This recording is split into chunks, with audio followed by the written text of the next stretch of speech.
ಅರೆ ವಾಹ್, ವಾಹನ ಇದು ಯಾರಿಗೆ? ನನಗ? ಇದು ಕಾರಲ್ಲ ಸರ್, ಕಾರ್ನ ಭೂತನಾ? ಓಕೆ, ಮತ್ತು ನಿಮಗಲ್ಲ, ಇದು ಮುಂದಿನ ಆತಿಥ್ಯ ಕಾರು. ಸರಿ ಸರಿ, ಬನ್ನಿ, ನಮಸ್ಕಾರ.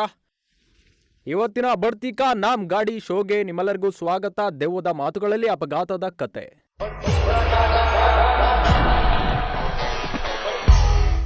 ಇಂದು ನಾವು ವಾಹನದ ತಪಾಸಣೆಯ ಬಗ್ಗೆ ಮಾತನಾಡ್ತೇವೆ ಮತ್ತು ಇವತ್ತಿನ ನಮ್ಮ ಅತಿಥಿ ಏನ್ ಹೇಳಿ ಗಜನಿಕಾಂತ್ಗೆ ಮರೆಯುವ ದೊಡ್ಡ ಅಭ್ಯಾಸ ಇದೆ. ಅವರ ಹೆಸರಿನಿಂದ ನಮಗೆ ತಿಳಿಯುತ್ತೆ. ಒಮ್ಮೆ ಅವನು ತನ್ನ ಮಗುವನ್ನ ಶಾಲೆಯಿಂದ ಕರೆದುಕೊಂಡು ಹೋಗಲು ಹೋಗ್ತಿದ್ದ. ಅಲ್ಲಿಗೆ ತಲುಪಿದಾಗ ಶಿಕ್ಷಕರು ಮಗುವಿನ ಹೆಸರೇನು ಅಂತ ಕೇಳಿದ್ರು. ಕ್ಲಾಸ್ ಯಾವುದು ಇವರಿಗೆ ಹೇಳಲಾಗ್ಲಿಲ್ಲ. ಟೀಚರ್ ಪೊಲೀಸರಿಗೆ ಕರೆ ಮಾಡಿ ಅಪಹರಣ ಪ್ರಕರಣ ದಾಖಲಿಸಿದ್ರು. ಈಗ ಅವರು ಮರೆಯುವ ಅಭ್ಯಾಸವನ್ನು ನೋಡಿ ಇದು ಅವರ DNA ಯಲ್ಲಿದೆ. ಒಮ್ಮೆ ಅವರು ಈ ವಾಹನದೊಂದಿಗೆ ಸುತ್ತಾಡಲು ಹೊರಗೆ ಹೋಗಬೇಕು ಅಂತ ಅನ್ಕೊಂಡ್ರು. ಆದ್ರೆ ಹೊರಡುವ ಮುನ್ನ ಚೆಕಪ್ ಮಾಡಿಸಲು ಮರೆತರು. ಟೈರ್ ಚೆಕಪ್ ಮಾಡಿಸೋದನ್ನ ಮರೆತರು, ಸರ್ವಿಸ್ ಮಾಡೋದನ್ನ ಮರೆತರು, ಪ್ರವಾಸಕ್ಕೆ ಹೊರಟರು. ಆದ್ರಿಂದ ಇವರ ಹಿಂದಿನ ಕತೆ ನೋಡಿದಂತೆ ಅದರ ಫಲಿತಾಂಶ ನೋಡಿದ್ದೀರಿ. ಈ ಕಥೆಯ ಫಲಿತಾಂಶವೂ ಇದೇ ಆಗಿದೆ.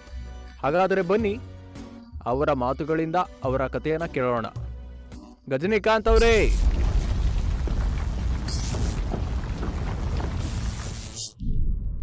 ಬನ್ನಿ ಬನ್ನಿ ಬನ್ನಿ. ನಮಸ್ಕಾರ, ಸ್ವಾಗತ. ನೀವು ಹೇಗಿದ್ದೀರಿ? Thank you so much. ಈ ಕಾರು ಸ್ವಲ್ಪ ಪರಿಚಿತವಾಗಿದೆ ಸರ್. ಇದು ನಿಮ್ಮ ಕಾರ್ ಆಗಿರೋದ್ರಿಂದ ಇದು ಪರಿಚಯವಾಗಿದೆ. ಈ ವಾಹನದಲ್ಲಿ ನೀವು ಮೇಲಕ್ಕೆ ಹೋಗಿದ್ದೀರಿ. ಓಕೆ, ಸರಿ ಸರಿ. ಅಂದ್ರೆ ಸರ್, ನಿಮ್ಮದು ಏನು ಕೆಮಿಸ್ಟ್ರಿ? ನಾನು ಎಲ್ಲವನ್ನೂ ಮರೆಯಬಲ್ಲೆ, ಆದರೆ ರಾತ್ರಿಯನ್ನ ನಾನು ಎಂದಿಗೂ ಮರೆಯಲಾರೆ. ಕನಿಷ್ಠ ಅವರು ಅದನ್ನ ನೆನಪಲ್ಲಿ ಇಟ್ಕೊಳ್ತಾರೆ. Please continue. ನನ್ನ ಹೆಂಡತಿಗೆ ಅವಳ ಹುಟ್ಟುಹಬ್ಬಕ್ಕೆ ಅನಿರೀಕ್ಷಿತವಾದ ಪ್ರವಾಸ ಭರವಸೆ ನೀಡಿದ್ದೆ. Kullu Manali road trip. ದಿನಾಂಕವನ್ನ ನೆನಪಿಟ್ಕೊಳ್ಳಲು ನಾನು ಅದನ್ನ ನನ್ನ ಎಡಗೈಯಲ್ಲಿ ಹಚ್ಚಿ ಹಾಕಿಸ್ಕೊಂಡೆ.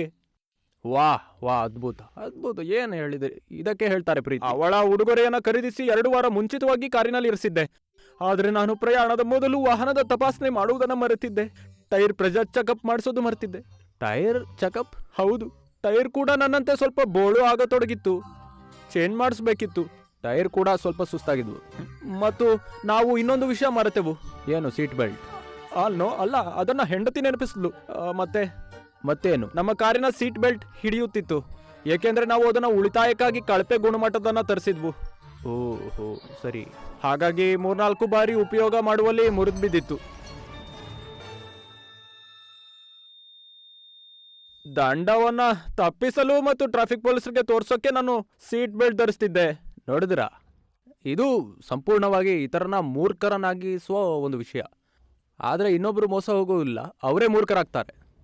ಸೀಟ್ ಬೆಲ್ಟ್ ದೂರದವರಿಗೆ ಕಾಣಿಸಲು ಇರೋದಲ್ಲ, ನಿಮ್ಮ ಸುರಕ್ಷತೆಗೆ ಇದೆ. ನೋಡ್ಕೊಳ್ಳಿ. ಹೇಳಿ. ನನಗೆ ಗೊತ್ತು, ನಿಮ್ಮ ಕಾರಿಗೆ ಯಾವಾಗಲೂ ಉತ್ತಮ ಗುಣಮಟ್ಟದ ಸೀಟ್ ಬೆಲ್ಟ್ಗಳನ್ನು ಪಡೆಯಿರಿ ಮತ್ತು ಅದನ್ನು ಧರಿಸಲು ಮರೆಯಬೇಡಿ. ಎಂದಿಗೂ ಎಂದಿಗೂ ಎಂದಿಗೂ. ಕ್ಷಮಿಸಿ ಸರ್, ನಮ್ಮ ಚಾಲಕರು ಮತ್ತು ಬೈಕರ್ಗಳು ಏನೇ ಇರಲಿ, ನಮ್ಮ ವೀಕ್ಷಕರೊಂದಿಗೆ ನಾನು ಒಂದು ವಿಷಯವನ್ನು ಹಂಚಿಕೊಳ್ಳಲು ಬಯಸ್ತೇನೆ. ನೀವು ದೀರ್ಘ ಪ್ರವಾಸಕ್ಕೆ ಹೋಗಬೇಕಾದಾಗ ನಿಮ್ಮ ವಾಹನದ ಸರಿಯಾದ ತಪಾಸಣೆ ಮಾಡಿ. ಟೈರ್ ಪ್ರೆಷರ್ ಇದೆಯಾ ಇಲ್ವಾ ನೋಡಿ, ಅದರ ಬ್ರೇಕ್ ಚೆನ್ನಾಗಿದೆ, ಆಯಿಲ್ ಹಾಕಲಾಗಿದೆಯಾ ನೋಡಿ, ಇಂಜಿನ್ ಆಯಿಲ್ ಹಾಕಲಾಗಿದೆ, ವೈಪರ್ ಚೆನ್ನಾಗಿದೆಯಾ, ನಿಮ್ಮ ಲೈಟ್ ಸಂಪೂರ್ಣವಾಗಿ ಆನ್ ಆಗಿದೆಯಾ ಅಥವಾ ಇಲ್ವಾ, ವಿಂಡ್ಶೀಲ್ಡ್ ಸ್ವಚ್ಛವಾಗಿದೆಯಾ ಅಥವಾ ಇಲ್ವಾ, ಇವೆಲ್ಲ ಕರೆಕ್ಟ್ ಅಲ್ವಾ? ನಾನು ಒಪ್ತೇನೆ. ಇಷ್ಟೇ ಅಲ್ಲ, ಕಾರಿನ mirrors, rare view, side view set ಮಾಡಿ ಇರಿಸಿ. ಬ್ಲೈಂಡ್ ಸ್ಪಾಟ್ ಬಗ್ಗೆ ವಿಶೇಷ ಕಾಳಜಿ ವಹಿಸಿ. ಹೌದು, ಬ್ಲೈಂಡ್ ಸ್ಪಾಟ್ ಬಗ್ಗೆ ವಿಶೇಷ ಕಾಳಜಿ ವಹಿಸಿ. ಅದಕ್ಕೆ ತಕ್ಕಂತೆ ಕನ್ನಡಿಯನ್ನ ಅಡ್ಜಸ್ಟ್ ಮಾಡಿ. ಬ್ಲೈಂಡ್ ಸ್ಪಾಟ್ ಚಾಲನೆ ಮಾಡುವಾಗ ಸರಿಯಾಗಿ ಗೋಚರಿಸಿದ ಪ್ರದೇಶಗಳಾಗಿವೆ. ಕೇಳಿಸ್ಕೊಳ್ಳಿ, ಹೇಳ್ತಿರೋದನ್ನ ಎಚ್ಚರಿಕೆಯಿಂದ ಆಲಿಸಿ. ಅದಕ್ಕೆ ತಕ್ಕಂತೆ ಕನ್ನಡಿಗಳನ್ನ ಹೊಂದಾಣಿಕೆ ಮಾಡಿಕೊಳ್ಬೇಕು. ಅಲ್ಲದೆ ಪ್ರತಿ ವಾಹನದ ಬ್ಲೈಂಡ್ ಸ್ಪಾಟ್ಗಳು ವಿಭಿನ್ನವಾಗಿವೆ. ಟ್ರಕ್ದು ಬೇರೆ, ಸಣ್ಣ ಕಾರ್ದು ಬೇರೆ, SUVದು ಬೇರೆ. ಆದ್ದರಿಂದ ಅದನ್ನ ನೆನಪಿನಲ್ಲಿಟ್ಕೊಳ್ಬೇಕು. ಹೌದು, ಖಚಿತವಾಗಿ. ನೀವು ಕಾಳಜಿ ವಹಿಸಿದ್ರೆ ನಾನು ಇವತ್ತಿಂಗಿರ್ತಿರ್ಲಿಲ್ಲ. ನಾನು ಇಲ್ಲ ಇಲ್ಲ ಇಲ್ಲ ಗಜನಿಕಾಂತ್ ಜಿ, ಭಾವುಕರಾಗಬೇಡಿ. ನೀವು ಸಂತೋಷವಾಗಿರ್ಬೇಕು. ನೀವು ನೀಡಿದ ಮಾಹಿತಿಯಿಂದ ನಮ್ಮ ಪ್ರೇಕ್ಷಕರು ಎಷ್ಟು ಪ್ರಯೋಜನ ಪಡಿತಾರೆ ಇದನ್ನ ತಿಳಿದರೆ ನೀವು ಸಂತೋಷವಾಗಿರ್ಬೇಕು. ಸ್ನೇಹಿತರೆ, ನೀವು ನೋಡಿದ್ರಾ, ನೀವು ನಮ್ಮ ಆರೋಗ್ಯವನ್ನ ನಿಯಮಿತವಾಗಿ ತಪಾಸಣೆ ಮಾಡುವಂತೆ ದೀರ್ಘ ಪ್ರವಾಸಕ್ಕೆ ಹೊರಡೋ ಮೊದಲು ನಿಮ್ಮ ವಾಹನದ ಸರಿಯಾದ ತಪಾಸಣೆ ಮಾಡಿ. ನಿಮ್ಮ ವಾಹನ ಆರೋಗ್ಯವಾಗಿದ್ದರೆ ಮಾತ್ರ ನಿಮ್ಮ ಪ್ರವಾಸ ಆರೋಗ್ಯವಾಗಿರುತ್ತೆ. ಮತ್ತು ಪ್ರತಿ 12 ತಿಂಗಳಿಗೊಮ್ಮೆ ನಿಮ್ಮ ಕಾರನ್ನ 12,000 ಮೈಲುಗಳಿಗೆ ಸರ್ವಿಸ್ ಮಾಡಿಸ್ಬೇಕು. ಇದು ಬಹಳ ಮುಖ್ಯ. ಪ್ರತಿ 12,000 ಕಿಲೋಮೀಟ್ರಿಗೆ ನಿಮ್ಮ ಕಾರನ್ನು ಸರ್ವಿಸ್ ಮಾಡಿ. ಮರೆವು ನಿಮ್ಮ ಆರೋಗ್ಯಕ್ಕೆ ಹಾನಿಕರ. ಹೌದು ಸರ್, ಅದನ್ನು ಹೇಗೆ ಮರೀಲಿ ಅಲ್ವಾ? ಈ ಎಲ್ಲ ಮಾಹಿತಿಯನ್ನು ನೀಡಿದ್ದಕ್ಕೆ ತುಂಬ ಧನ್ಯವಾದ. ನಮ್ಮ ಕಾರ್ಯಕ್ರಮಕ್ಕೆ ಬಂದಿದ್ದಕ್ಕೆ ತುಂಬ ಧನ್ಯವಾದ. ಮತ್ತು ಈಗ ಇಂದಿನ ಬಂಪರ್ ಸ್ಟಿಕ್ಕರ್ನ ಸಮಯ. ಚಕ್ರಗಳು 2 ಅಥವಾ 4. ಪ್ರಯಾಣದ ಮೊದಲ ಸರಿಯಾದ ಸರ್ವಿಸಿಂಗ್ ಮಾಡಿ. ನಿಮ್ಮ ಆರೋಗ್ಯ ಮತ್ತು ನಿಮ್ಮ ವಾಹನದ ಬಗ್ಗೆ ನೀವು ಕಾಳಜಿ ವಹಿಸಿದಾಗ ಮಾತ್ರ ನೀವು ಶ್ರೀಮಂತರೆಂದು ಕರೆಯಲ್ಪಡುತ್ತೀರಿ. ಸಹಜವಾಗಿ ಹೆಲ್ತ್ ಈಸ್ ವೆಲ್ತ್. ಆದರೆ ಗಜನಿಕಾಂತ್ ಹಾಗೆ ನೀವು ಇದನ್ನೆಲ್ಲ ಮರೆಯಬೇಡಿ. ಹೊಸ ಕಥೆಯೊಂದಿಗೆ, ಹೊಸ ಭೂತದೊಂದಿಗೆ ಮುಂದಿನ ಸಂಚಿಕೆಯಲ್ಲಿ ಭೇಟಿಯಾಗೋಣ. ಅಲ್ಲಿವರೆಗೆ ವಿದಾಯ. ಬಾಯ್ ಬಾಯ್.